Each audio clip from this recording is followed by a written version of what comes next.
Let's jump straight into it.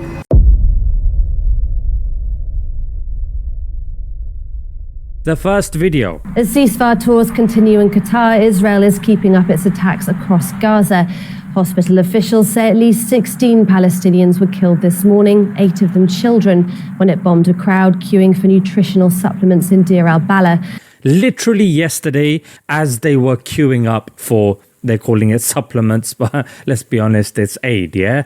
They need this stuff to survive. These children are lining up and they've just been wiped out. No global outrage, just a little reporting. It's not being discussed on these chat shows. People aren't being forced to condemn it. It's not being played over and over again. You know the drill, ladies and gentlemen. But the main thing that I want to draw your attention to is this. Israel's plans to move Gaza's population to a camp in Rafah is being condemned across the globe as a slaughterhouse and a war crime.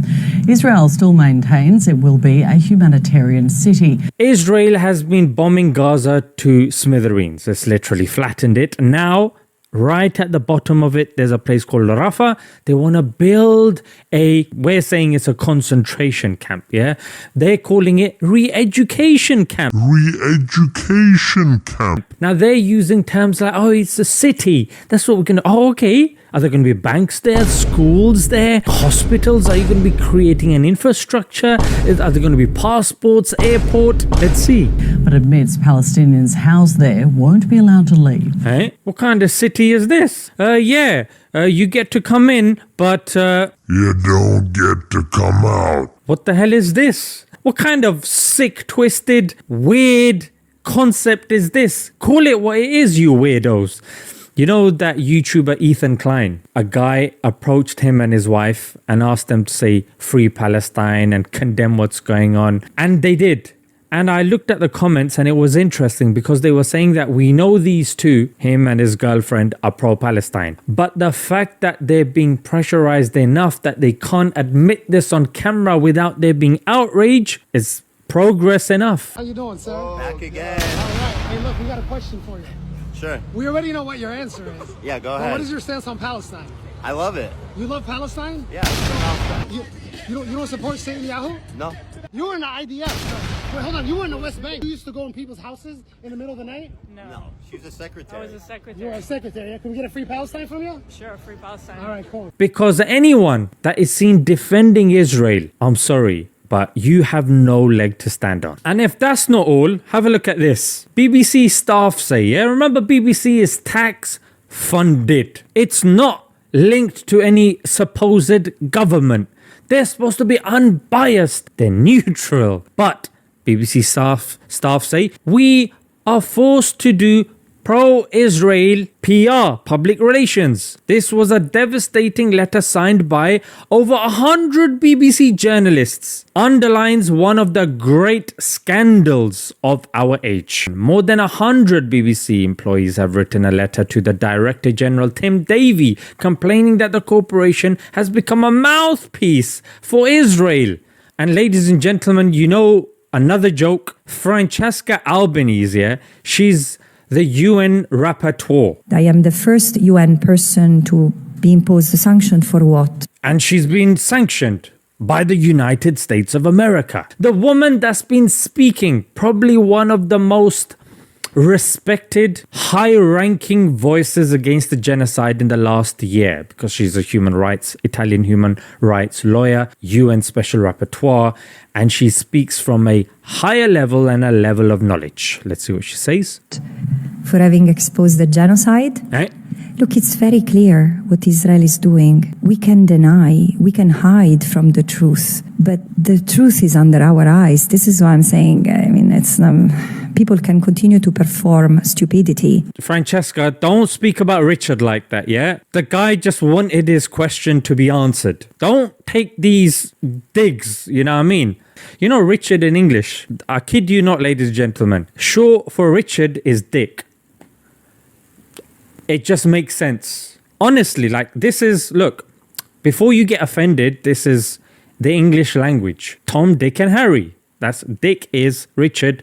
Richard is a dick. And we will be judged harshly. We are already judged harshly from many, especially the younger generations, which make no sense Respect to her, yeah? So they say that she should get the Nobel Peace Prize, which I am in agreement of. But look at this clip over here, ladies and gentlemen. Have a listen. So I want to present to you, Mr. President, the letter I sent to the Nobel Prize Committee. It's nominating you for the Peace Prize, which is well deserved, and you should get it. Thank you very much. This I didn't know. Yeah, I don't think anyone knew. Peace Prize for what?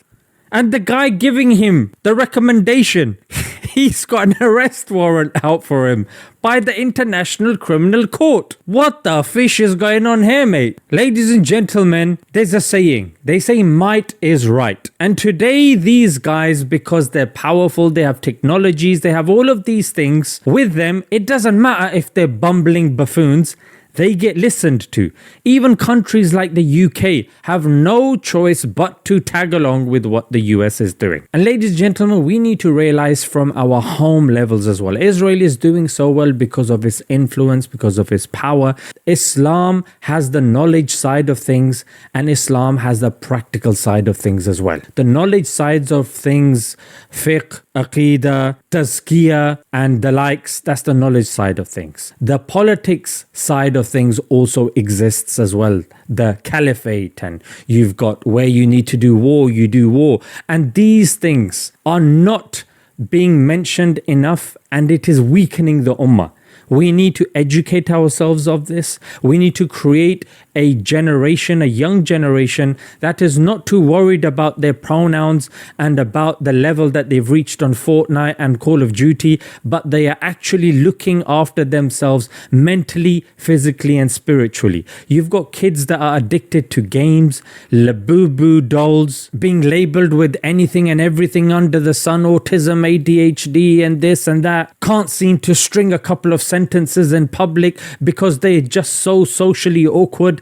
Ladies and gentlemen, we are creating weak people, and we need to realize that if we are to have any impact in this world, then gather the knowledge, but turn it into action and turn it into something practical as well.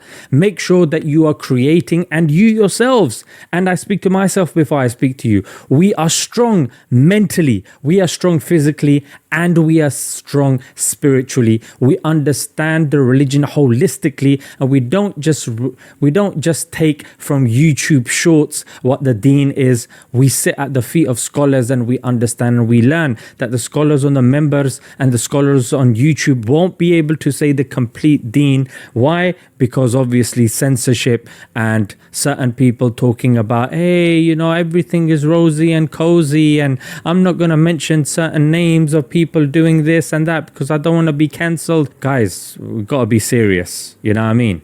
Let's leave it there. Until next time.